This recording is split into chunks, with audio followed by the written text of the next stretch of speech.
Même dans le domaine de l'entrepreneuriat, c'est comme ça que les choses doivent être envisagées. Et en l'espèce dont je dis, tout commence d'abord par l'idée. L'entreprise que nous voyons aujourd'hui, que ce soit Conforama, que ce soit Microsoft, que ce soit tout ce que vous pouvez citer, c'est d'abord une idée à la base. Et dans mon séminaire, donc, je commence d'abord par indiquer les 3 caractéristiques d'une idée de projet vendable. Une idée de projet vendable doit être premièrement originale. Original, ça veut dire quoi? Tu te poses ces questions. Est-ce que je peux falsifier l'idée? Non. Est-ce que je peux contrefaire l'idée? Non. Est-ce que je peux imiter cette idée de projet? Non. Alors, l'idée est originale. Si à chaque fois vous dites oui, ça veut dire que l'idée n'est pas originale. Si vous produisez, vous sortez votre projet, en fait, vous aurez travaillé gratuitement pour les autres. Je prends un exemple. Quand la téléphonie est arrivée, la téléphonie mobile est arrivée ici, les gens faisaient ce qu'on appelait le call box et ils se battaient pour aller confectionner de grands kiosques qui leur coûtaient à peu près 850 000. Une fois que les gens ont vu le principe, le process de déploiement, on appelle ça le modèle d'activité dans un call box. Qu'est-ce qu'ils ont fait? Un petit tabouret, un gros téléphone qui est moche à tenir en main pour marcher avec, mais qui passe l'information. Et il s'asseyait là à côté, vous venez vous payer 100 francs. Allez, vous parliez et vous déposez le truc, l'appareil au sol. Résultat de course, le call box ont pratiquement perdu parce que ces kiosques leur ont fait de confection de ces kiosques-là. Donc, à la base, commencez d'abord par demander est-ce que mon idée de projet est originale?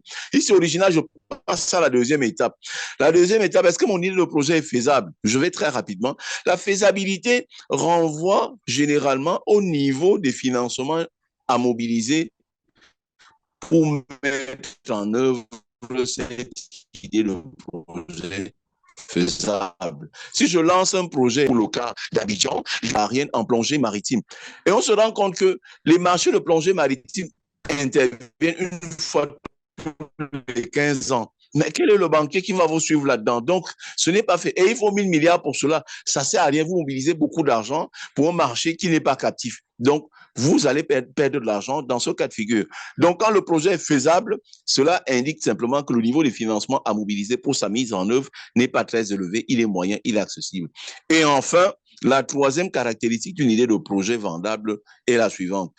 Une idée de projet doit être la solution à un besoin. La mise en œuvre de mon projet permet de satisfaire quel besoin? Si je ne peux pas répondre à cela, c'est que je suis en train de perdre le temps. Même le financier qui accepterait de me suivre dans cette histoire vont perdre leur temps et nous allons finir au tribunal. Si je me résume en disant, je commence d'abord pas par la recherche de fonds, mais plutôt pas mon idée. Est-ce que mon idée de projet est vendable? Oui. Et originale, faisable. Je coche, deuxième point. Et enfin, est-ce que la mise en œuvre de mon projet, mon idée de projet est la solution à un besoin? Je spécifie très bien le besoin. Est-ce que c'est un besoin physiologique? Est-ce que c'est un besoin de sécurité? Est-ce que c'est un besoin de reconnaissance? Est-ce que c'est un besoin d'appartenance ou alors c'est un besoin de réalisation de soi?